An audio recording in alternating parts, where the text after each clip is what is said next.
Shalom, shalom, bien-aimé dans le Seigneur, c'est votre bien-aimé, le frère Kale Kabasele Badimou, en direct de l'église, la grâce de Dieu par France.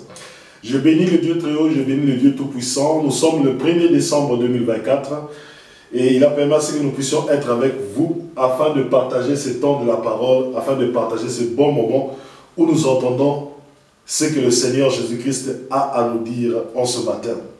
Vous êtes bien au 12 square Gérard Philippe, 78 190 dans la ville de Trappes.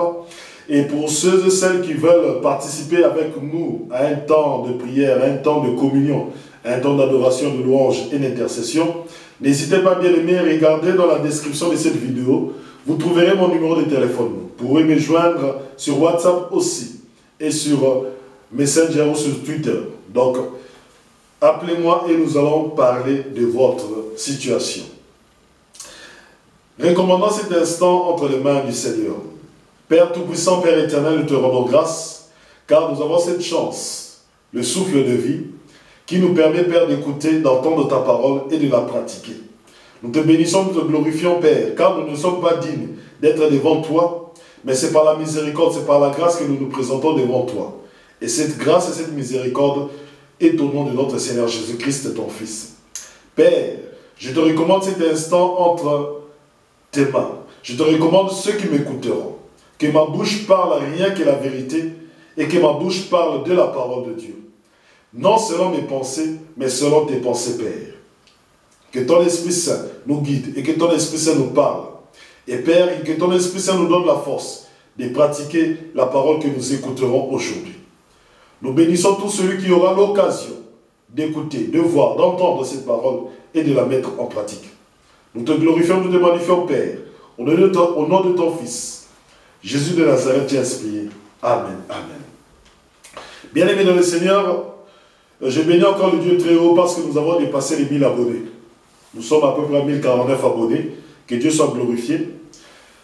Je recommande encore le frère Suleiman. Oui, le frère qui est souvent avec moi ici. Je le recommande entre les mains du Seigneur. Je sais qu'il travaille en ce moment. Que Dieu te garde, que Dieu te protège. Et je recommande aussi la sœur Sarah Baya, qui m'a appelé, avec qui nous avons discuté. Que le Seigneur te bénisse et que le Seigneur te garde là où tu es. Bien-aimés dans le Seigneur, vous qui vous êtes abonnés à cette chaîne, nous n'avons pas autre chose à dire. Nous n'avons que la parole de Dieu. Nous n'avons pas de l'huile, nous n'avons pas de mouchoir, nous n'avons pas d'encens, nous n'avons pas d'eau, nous n'avons pas quelque chose à vous donner à mettre dans votre maison, mais nous n'avons que la parole à vous offrir. Si vous l'écoutez et que vous la mettez en pratique, votre vie changera. Et vous verrez la bénédiction de Dieu dans votre vie. Nous continuons notre enseignement sur le royaume des cieux. Le thème d'aujourd'hui n'est pas compliqué. Le thème d'aujourd'hui est un thème assez simple.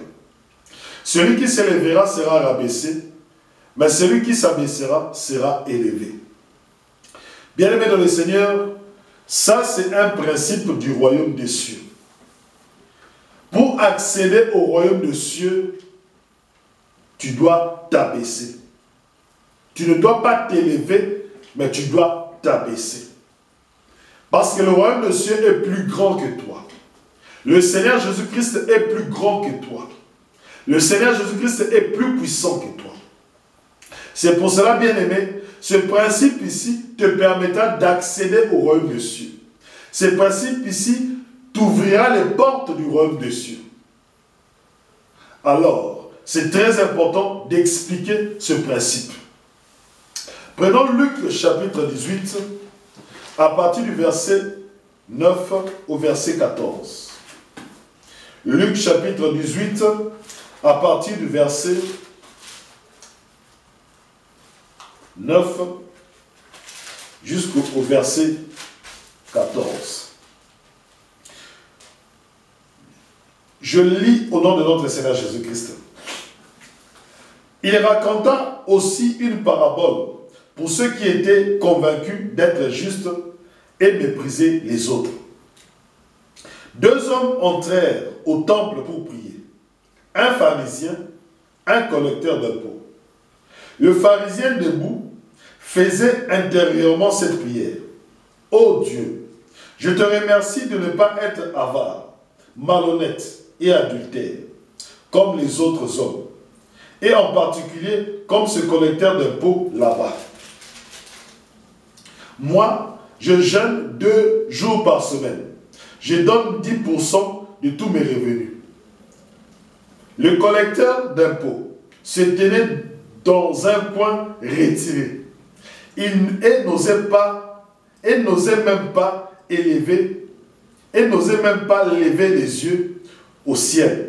Mais il se frappait la poitrine et murmurait: Ô Dieu, aie pitié du pécheur que je suis. Je vous l'assure, c'est ce dernier et non pas l'autre qui est rentré chez lui déclaré juste par Dieu. Car celui qui s'élève sera abaissé, celui qui s'abaisse sera élevé. Bien-aimés, le Seigneur Jésus-Christ nous parle de quelque chose de puissant et de très important dans nos comportements. Parce que ce genre de choses, ce sont nos comportements qui le manifestent. Ce sont nos caractères qui le montrent. Le Seigneur Jésus-Christ était avec des pharisiens. Le Seigneur Jésus-Christ était avec des personnes élevées dans la hiérarchie juive.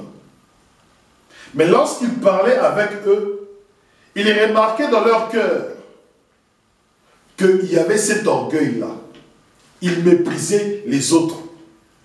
Ils méprisaient les autres parce qu'ils étaient pharisiens.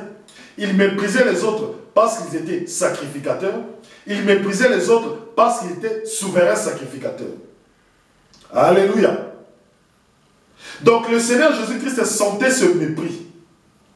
Mais au lieu que ça reste juste un mépris entre eux et les autres, ils amenaient ce mépris-là devant Dieu. Alléluia. Le pharisien, les sacrificateurs amenaient ce mépris-là, ramenaient ce mépris-là devant Dieu, afin qu'ils puissent se justifier par rapport aux autres. Écoutez ce que le pharisien dit. 2 hommes montèrent au temple pour prier, un pharisien et un collecteur d'impôts. Le pharisien debout faisait intérieurement cette prière: Ô Dieu, je te remercie de ne pas être avare, malhonnête et adultère comme les autres hommes, en particulier comme ce collecteur d'impôts là-bas. Donc, le pharisien en venant devant Dieu, le pharisien en se présentant devant Dieu, il s'est présenté devant Dieu comme son égal. Alléluia. Il s'est présenté devant Dieu comme lui, il a la même nature que Dieu. Comme si lui, il a la même nature que Dieu, comme si lui-même est Dieu. Alléluia. Vous allez me dire, mes frères, comment est-ce qu'il s'est présenté comme si lui-même est Dieu? Oui, quand tu te présentes devant Dieu, en disant que c'est toi qui es juste et que les autres ne sont pas justes, tu es Dieu. Tu te présentes, tu prends la place de Dieu. Un orgueilleux est celui qui prend la place de Dieu. Alléluia. Je répète afin que vous saisissiez ce que je suis en train de dire.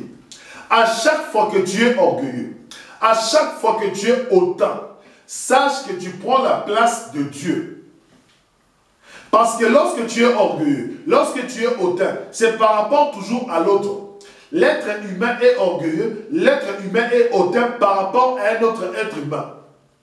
Or, lorsque tu te présentes devant Dieu, tu ne peux pas dire comme celui-ci qui disait: Ô Dieu, je te remercie de ne pas être avare, malhonnête, adultère comme les autres, et en particulier comme ce collecteur d'impôts là-bas.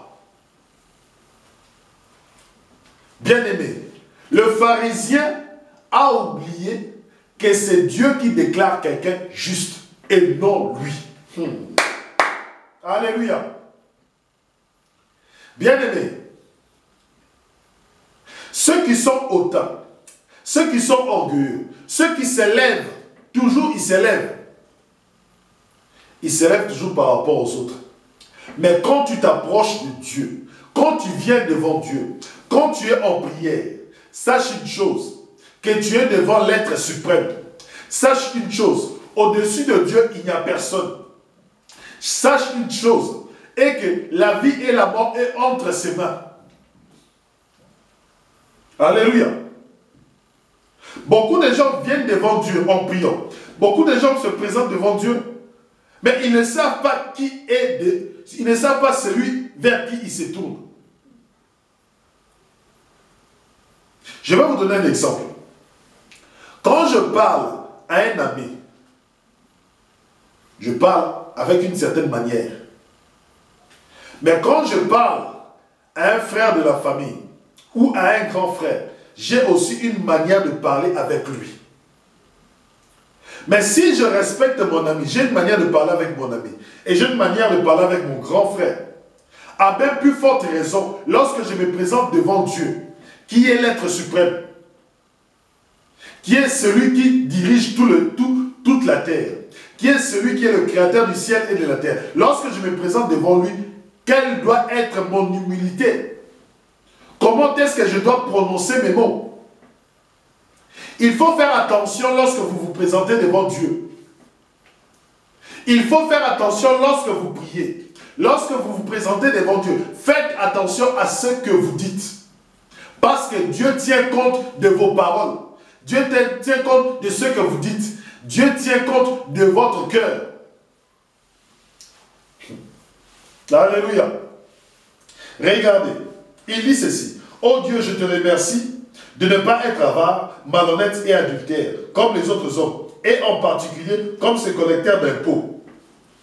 Il vient accuser le collecteur d'impôts. Bien aimé, lorsque le collecteur d'impôts péchait, lui il était là. Qu'il soit là, qu'il ne soit pas là. Tu ne peux pas venir devant Dieu en jugeant ton prochain. Alléluia. Bien aimé, il y a d'autres personnes qui font des prières pour juger leur prochain. Certes, le prochain fait quelque chose de mal, mais tu viens avec la prière pour juger ton prochain. Quand tu déclares que le malheur arrive à ton prochain, lorsque tu déclares que le malheur arrive à celui qui t'a fait du mal, devant Dieu, Dieu te regarde et dit, mais qui es-tu pour juger? C'est moi qui juge. Dieu te dit, mais le pharisien dit, je ne suis pas adultère comme l'autre. Il ne fait que juger. Tu es adultère, tu es un voleur, tu es ceci. Alléluia. Bien-aimé, ne viens pas devant Dieu en prenant prétexte des autres. Le pharisien cachait ses péchés. Le pharisien, au lieu de se dire, non, je dois aller avouer le péché que j'ai commis, le pharisien a dit, je ne vais pas avouer mes péchés, mais je vais déclarer les péchés des autres. Bien-aimé, lorsque toi tu te présentes devant Dieu, avoue-tu tes péchés? Beaucoup de chrétiens aujourd'hui, ils se disent, je suis saint, je suis déclaré saint par le sang de Jésus-Christ. Oui, mais lorsque tu fais un péché, lorsque tu commets un péché, l'avoues-tu devant Dieu? Lorsque tu as menti, mais avoue-le devant Dieu. Ne viens pas seulement devant Dieu, je suis saint, je suis saint, je suis saint. Non, mais il faut aussi avouer. Tu dois te dire que, Père, malgré que je suis saint, mais là j'ai menti, là j'ai fait un mauvais témoignage, là je me suis mal comporté, là je fais ceci, là je fais cela. Tu es en train de te repentir devant ton Père. Et ton Père qui est amour, il te regardera, il regardera ton cœur. Il dira, mon fils est humble. Il n'a pas nié, il n'a pas menti. Il a dit la vérité qu'il a péché. Il est venu à cœur ouvert. Alléluia. Mais il y a quelque chose qui m'a étonné.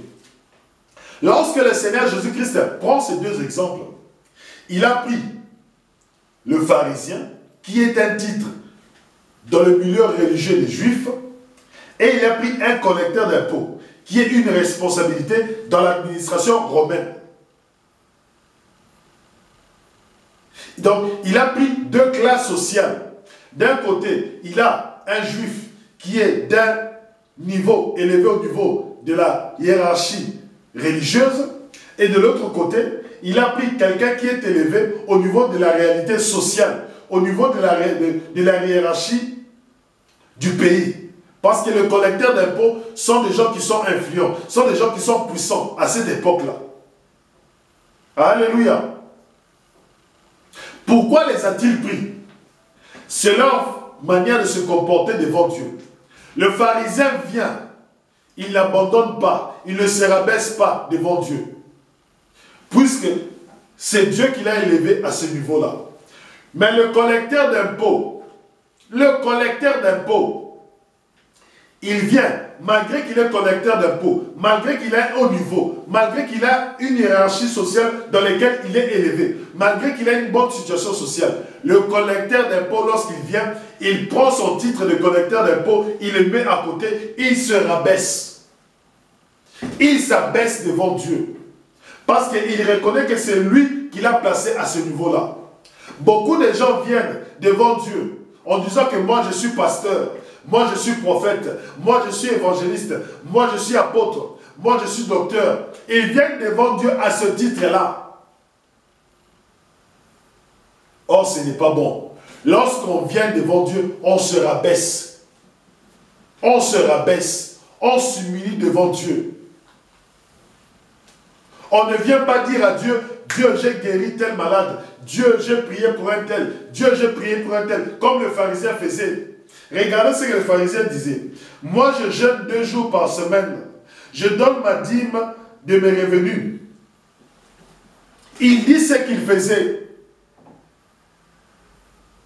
Bien-aimé, lorsque tu es serviteur de Dieu, ne viens pas dire à Dieu, tu vois, j'ai fait une campagne pour toi, j'ai prié pour tes enfants, j'ai fait ceci, j'ai fait cela. Oui, et après?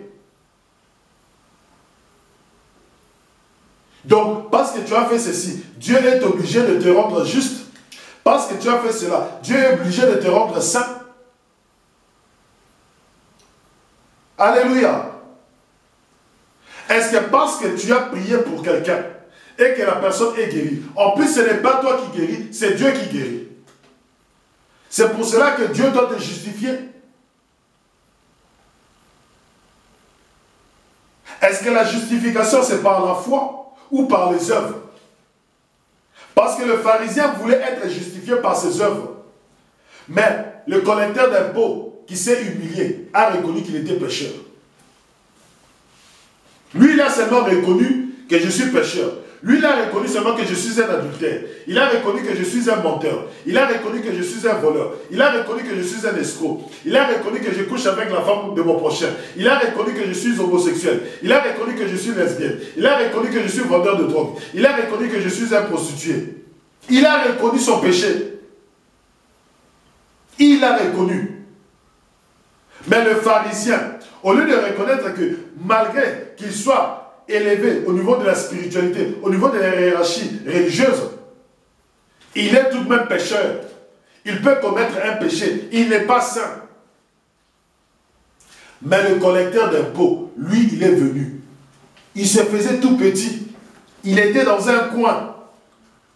Et écoutez ce que le Seigneur Jésus-Christ a dit. Il dit, le collecteur d'impôts se tenait dans un coin retiré. Donc il était dans son coin. Les pharisiens ils avaient pris les premières places. Alléluia. Les pharisiens avaient pris les premières places.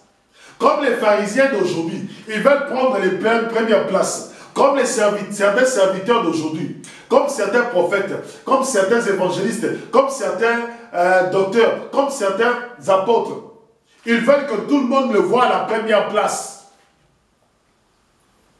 Mais le collecteur d'impôts, lui qui est humble, lui qui a compris que je suis devant l'être suprême, je pars dans un coin me retirer, je n'oserais même pas le regarder, parce que lui il est saint, moi je suis pécheur.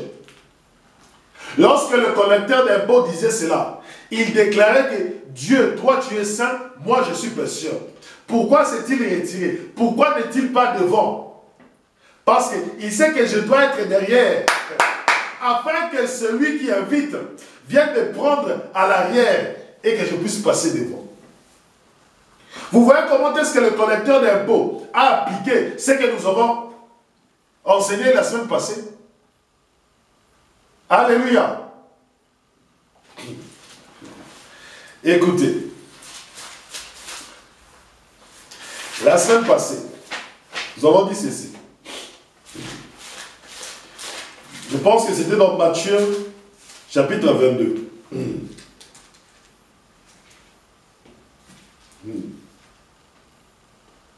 Écoutez. Matthieu, chapitre 22.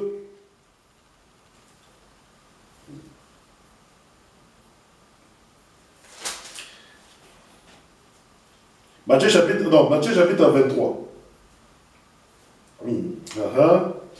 À partir du verset 4.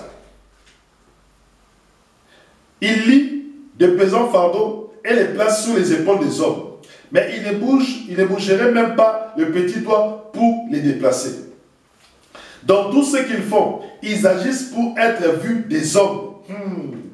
Ils agissent pour être vus des hommes. Le pharisien, comme lui il était devant, il agissait pour être vu des hommes. Voilà la caractéristique des pharisiens. Au lieu que de s'asseoir, qu'ils se disent que je suis devant Dieu, je ne dois pas agir de telle manière pour que les hommes me voient, mais je dois agir de telle manière pour que Dieu soit touché. Non. Ils agissent de telle manière que pour que les hommes les voient. Beaucoup de serviteurs de Dieu aujourd'hui agissent de telle manière que pour que les gens les voient. Pour que les gens les voient. Nous continuons. Dans tout ce qu'ils font, ils agissent pour être vus des hommes. Ainsi, les petits coffrets à verser qu'ils portent pendant la prière sont plus grands que ceux des autres, et les franges de leur manteau plus longues. Ils affectionnent les meilleures places dans les banquets et les sièges d'honneur dans les synagogues. Ils aiment qu'on les salue sur la place publique et qu'on les appelle maîtres. Je répète, ils affectionnent les meilleures places dans les banquets et les sièges d'honneur dans les synagogues. Alléluia. Bien-aimé dans le Seigneur, le pharisien, au niveau de la synagogue, était devant. Ils affectionnaient la première place. Mais le collecteur d'impôts était derrière.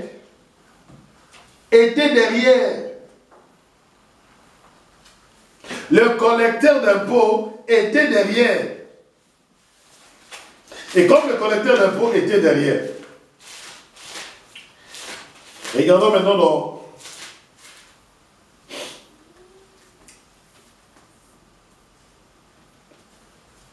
Luc, chapitre 14, à partir du verset 7. Écoutez ce que le Seigneur Jésus-Christ a dit. Écoutez ce que le Seigneur Jésus-Christ a dit et voyez le comportement du pharisien et voyez le comportement du collecteur d'impôts qui va accéder au royaume des cieux. Ayant remarqué comment les invités cherchaient tous les places d'honneur, il leur dit ceci, il leur dit cette parabole. Si quelqu'un t'invite à un repas de noces, ne va pas t'installer à la première place. Ne va pas t'installer à la place d'honneur. Peut-être y a-t-il parmi les invités un personnage plus important que toi. Et celui qui vous a invité, l'un et l'autre viendra-t-il te dire, celui-ci, lui cette place. Il te faudra alors honteusement regagner la dernière place. Non, quand tu es invité, va au contraire te mettre tout de suite à la dernière place. Alors, quand ton hôte entrera dans la salle, il te dira, mon ami, il y a une place bien meilleure pour toi. Viens t'asseoir plus haut. Ainsi, tu seras honoré devant les convives. En effet, celui qui s'élève sera abaissé et celui qui s'abaisse sera élevé. Bien-aimé dans le Seigneur, le collecteur d'impôts, il a dit que je ne peux pas prendre la première place parce que la première place c'est pour eux les pharisiens. La première place, c'est pour eux qui veulent être connus. La première place, on veut que tous ceux qui viennent, non, on doit leur donner la place d'honneur. Bien-aimé, le collecteur d'impôts, lui, il a dit, moi, je ne veux pas ces problèmes-là. Moi, je sais que je suis pécheur. Je ne peux pas me présenter devant Dieu parce que je ne suis pas saint. Je préfère me présenter devant Dieu loin, loin, loin, retiré, en arrière. Dites-moi maintenant, c'est qui que Dieu a honoré? A-t-il honoré le pharisien ou a-t-il honoré le collecteur d'impôts? Bien-aimé, regardez comment est-ce que Dieu marche. Regardez comment est-ce que le royaume de cieux se manifeste. Celui qui a été à l'écart, qui s'est dit non, Dieu, je suis pécheur. Dieu, j'ai menti. Dieu, je suis un bandit. Dieu, je suis un voleur. Dieu, je suis une prostituée. Dieu, je suis ceci, je suis cela. Je suis un homosexuel. Je suis une lesbienne. Je suis un transgenre. Je fais ceci. Je fais... Bien-aimé, quand tu es devant Dieu et que tu dis ça à Dieu, Dieu dit, ah, il n'a pas caché ses péchés. Il n'a pas caché ce qu'il est. Alléluia. Bien-aimé, quand vous voyez par exemple les gens qui font la Gay Pride, la marche de l'honneur pour les homosexuels, ils ne se cachent pas. Ils ne se cachent pas. Ils se disent, je suis ce que je suis. Mais pour que tu viennes avec cette même attitude de dire à Dieu, oui Dieu, je ne peux pas me présenter devant toi parce que j'ai la nature du péché. Je suis un pécheur. Ne pas être fier de ce que tu es devant Dieu, mais d'avoir le courage de dire que je suis un homosexuel devant Dieu et que c'est un péché. Dieu te regardera, Dieu te justifiera. Lorsque Dieu te justifiera, lorsque Dieu te justifiera, ce n'est pas que tu reviendras dans ta vie d'homosexualité, non.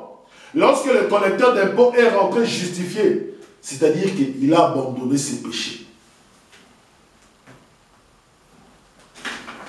Lorsque le collecteur d'impôts est rentré chez lui, Dieu a dit qu'il est justifié parce qu'il s'est abaissé. S'abaisser, c'est-à-dire quoi? Reconnaître que tu n'es pas digne d'être devant Dieu. Reconnaître que tu es un pécheur. Reconnaître que tu as péché. C'est ça, s'abaisser. C'est ça, être humble. Reconnaître d'abord sa nature vis-à-vis de Dieu. Reconnaître sa position vis-à-vis de Dieu. Toi, tu viens devant Dieu parce que tu es serviteur de Dieu. Alléluia. Quand tu t'abaisses, c'est-à-dire que tu te présentes devant Dieu en tant que ton serviteur, c'est-à-dire que tu dois d'abord t'humilier. Mais le pharisien ne s'est pas humilié. Le pharisien s'est comparé à Dieu. Il s'est dit que je suis l'égal de Dieu. Dieu, il a dit à Dieu, Dieu, nous sommes saints. Toi tu es saint, moi aussi je suis saint. Mais celui-là n'est pas saint. Alléluia. Le pharisien a dit ceci à Dieu. Il a dit à Dieu, Dieu, toi tu es saint, moi aussi je suis saint, mais le collecteur d'impôts n'est pas saint. C'est pour cela, bien aimé, dans tes prières, intercède pour ceux qui sont pécheurs. Mais ne te dis pas que tu es meilleur que ceux qui sont en train de pécher. Parce que toi aussi tu étais dedans. Toi aussi tu étais un homosexuel. Toi aussi tu étais une prostituée. Toi aussi tu étais un violeur. Toi aussi tu étais un pédophile. Toi aussi tu étais un vendeur de drogue. Toi aussi tu étais là-bas. Alors comme toi aussi tu étais là-bas, Dieu t'a sorti de cela pour te faire son enfant. Alors ne critique pas ceux qui sont là-bas. Alors ne dénigre pas ceux qui sont là-bas. Alléluia. L'orgueil.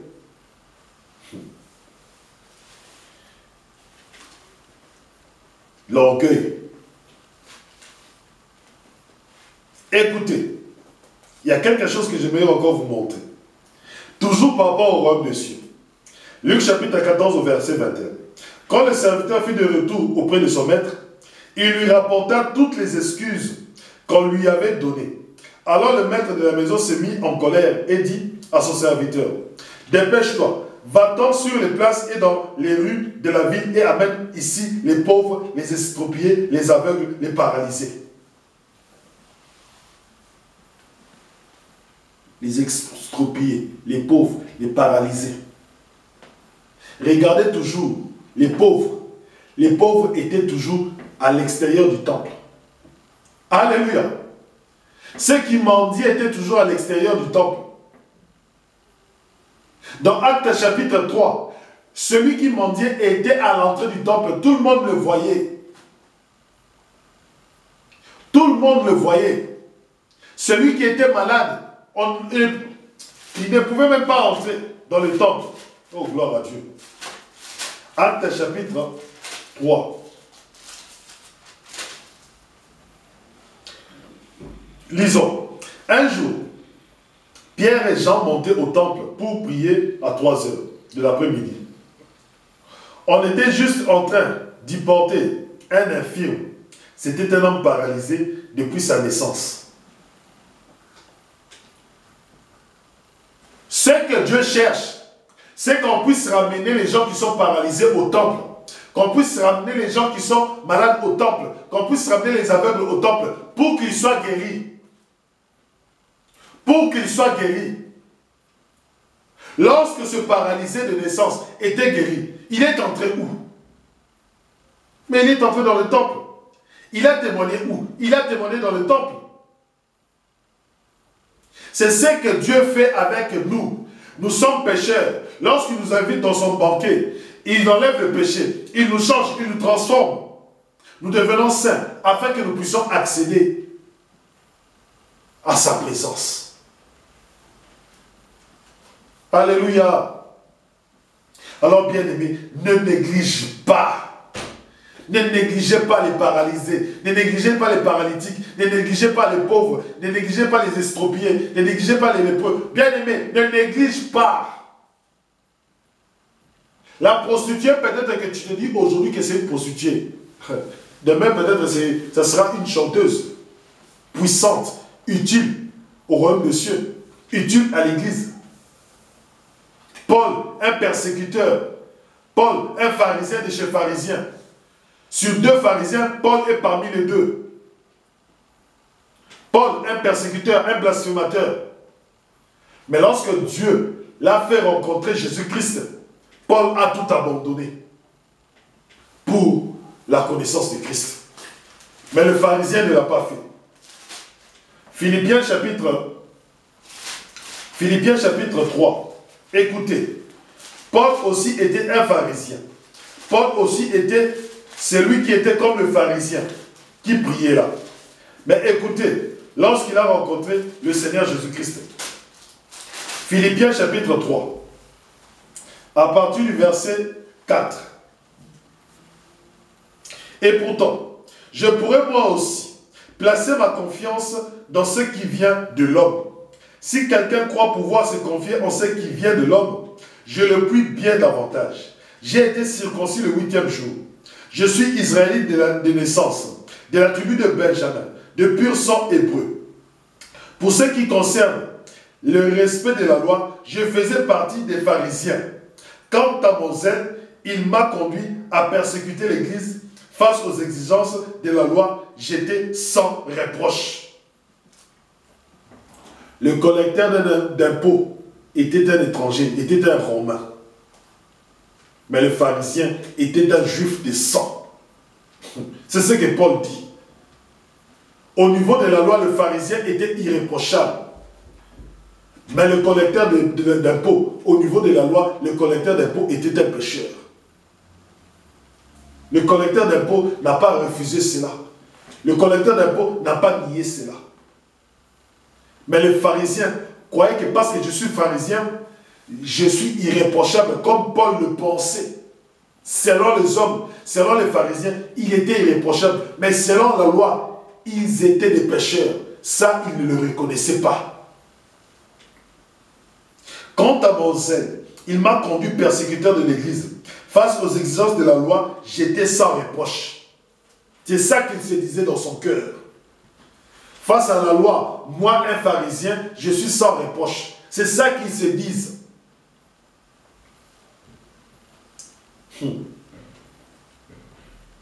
Maintenant, écoutez, au verset 8.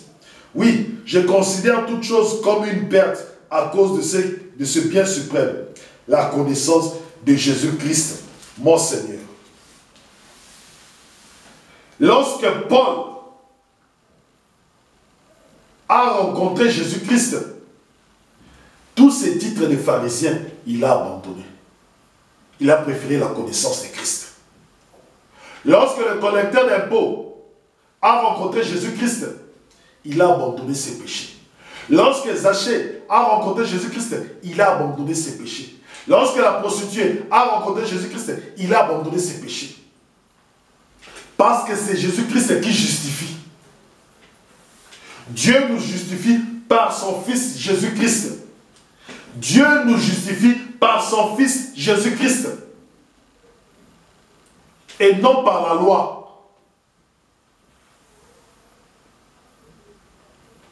Alors, bien-aimé, tu comprends maintenant comment est-ce que tu es orgueilleux. Toi qui ne reconnais pas tes péchés, tu es orgueilleux devant Dieu. Tu es humble devant Dieu quand tu reconnais que tu es pécheur et que tu n'es pas digne de te présenter devant Dieu. Mais si nous disons que celui qui s'élèvera sera abaissé, mais celui qui s'abaissera sera élevé, nous devons voir aussi cela en notre Seigneur Jésus-Christ. Puisque c'est lui ton sauveur, puisque c'est lui ton Seigneur, puisque c'est lui ton maître, tu dois voir le même exemple que lui. Tu dois voir que ce que tu dis, ce que la parole dit, lui-même l'a fait. Le Seigneur Jésus-Christ n'est pas exempt. Quand le Seigneur Jésus-Christ te dit quelque chose, c'est que lui-même le pratique. Ce n'est pas un serviteur qui vous dit A, et vous le voyez faire B. C'est pour cela que le Seigneur Jésus-Christ a dit au peuple, faites tout ce qu'ils vous disent, mais ne vous comportez pas comme eux, ils se comportent. C'est-à-dire quoi? C'est-à-dire qu'ils disent quelque chose, mais ils font le contraire. C'est comme si moi, en tant que serviteur, je te disais, arrête le péché, arrête la prostitution, arrête la pornographie, arrête la masturbation, mais moi je te dis de l'arrêter, mais tu me vois encore pratiquer ces choses-là. Je te dis autre chose et je pratique autre chose. Non. Ce que je dis, je dois le pratiquer. Ce que je dis, tu dois me voir le pratiquer. Mais les pharisiens, ils disent la loi, mais eux-mêmes ne le pratiquent pas. Voyons voir si le Seigneur Jésus-Christ a pratiqué l'humilité. Voyons voir si le Seigneur Jésus-Christ a pratiqué l'humilité. Philippiens chapitre 2, à partir du verset 5. Tendez à vivre ainsi entre vous, car c'est ainsi qu'il convient, comme on est unis à Jésus-Christ. Écoutez maintenant. Lui qui était de condition divine ne chercha pas à profiter de l'égalité avec Dieu, mais il s'est dépouillé lui-même et il a pris la condition d'un serviteur, en se rendant semblable aux hommes, se trouvant ainsi reconnu à son aspect comme un simple homme. Il s'abaissa lui-même en devenant obéissant jusqu'à subir la mort. Oui, la mort sur la croix. C'est pourquoi Dieu l'a élevé à la plus haute place et lui a donné le nom qui est au-dessus de tout nom. Pour qu'au nom de Jésus, tout être s'agenouille dans les cieux, sur la terre et jusque sous la terre. Et que chacun déclare Jésus-Christ est Seigneur à la gloire de Dieu le Père. Bien-aimé, Jésus-Christ était de condition divine. Parce que lorsque nous disons que Jésus-Christ est le Fils de Dieu, c'est-à-dire qu'il a la même nature divine que Dieu. Il il a la même nature divine que Dieu. Et malgré qu'il avait la même nature divine que Dieu, il sait que la nature divine que j'ai, ce n'est pas grâce à moi-même, mais c'est Dieu qui m'a donné cette nature. C'est Dieu qui a fait que j'ai cette nature divine que lui, l'égal de Dieu. C'est Dieu qui a fait que je sois son égal. Mais malgré ça, il s'est dépouillé. C'est-à-dire qu'il a enlevé cette nature qu'il avait dans le ciel. Il s'est dépouillé. Il a pris une forme humaine, une forme simple. Écoutez. Mais il s'est dépouillé lui-même. Et il a pris la condition d'un serviteur, en se rendant semblable aux hommes, se trouvant ainsi reconnu, à son aspect comme un simple homme. Il s'abaissa lui-même en devenant obéissant jusqu'à subir la mort. Oui, la mort sur la croix.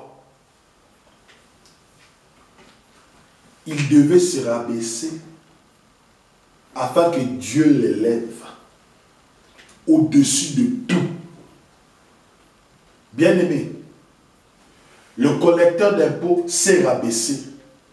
Se rabaisser, c'est quoi? C'est croire que Jésus-Christ est venu. Il est mort pour toi à la croix. Il a pris tes péchés. Et il a été ressuscité afin que tu sois justifié. C'est ça se rabaisser. C'est ça s'humilier devant Dieu. Croire au Seigneur Jésus-Christ. C'est ça s'humilier devant Dieu. Croire à l'œuvre de la croix. C'est ça s'humilier devant Dieu. Croire que Jésus-Christ a pris tes péchés et qu'il t'a donné sa sainteté. Croire que Jésus-Christ est ressuscité d'entre les morts et qu'il est à côté du Père pour te justifier. C'est ce qui s'appelle se rabaisser. C'est ce qui s'appelle s'humilier. Oui, Jésus-Christ s'est humilié afin que nous puissions, nous, recevoir un nom qui est au-dessus de tout le nom. Afin qu'au nom de Jésus-Christ, tout genou fléchisse. Nous chassons les démons au nom de Jésus-Christ. Nous guérissons les malades au nom de Jésus-Christ. C'est-à-dire que le nom de Jésus-Christ est au-dessus de toutes choses sur cette terre. Bien-aimé, bien-aimé, je te présente le Seigneur Jésus de Nazareth. Tu es malade, au nom de Jésus-Christ, tu peux être guéri. Tu as un problème avec les oppressions démoniaques, au nom de Jésus-Christ, tu peux être libéré. Bien-aimé, bien-aimé, toi qui es encore pécheur, écoute la voix du Seigneur Jésus-Christ à travers cette vidéo, qui te dit, abaisse-toi, agenouille-toi, reconnais que le Seigneur Jésus-Christ est Seigneur, reconnais qu'il est mort pour toi à la croix, reconnais qu'il est ressuscité d'entre les morts, afin que tu puisses être justifié, reconnais-le, et tu pourras accéder au royaume des cieux, et tu seras sauvé. Prions. Père, nous te rendons grâce pour cette belle parole. Nous te disons merci pour la bénédiction de ce matin. Cette belle parole nous a fortifiés. Cette belle parole nous a appelés à la repentance. Cette belle parole nous a appelés au changement de comportement. De ne pas être orgueilleux, mais d'être humble. De ne pas faire les choses pour que les gens puissent nous voir, mais de faire les choses pour que nous puissions être sanctifiés par toi, Père. Père Tout-Puissant, Père éternel, c'est pour que nous puissions te plaire à toi, non plaire aux hommes. Nous te bénissons, nous te glorifions, Père. Que cette parole puisse toucher un maximum de personnes. Au nom de Jésus-Christ, nous te rendons grâce pour ce culte. J'ai assez prié. Amen, amen. Bien-aimés dans le Seigneur, je vous dis à dimanche prochain. Vous vous êtes abonnés, partagez massivement, commentez, likez. Que Dieu vous bénisse. Je vous dis à dimanche prochain.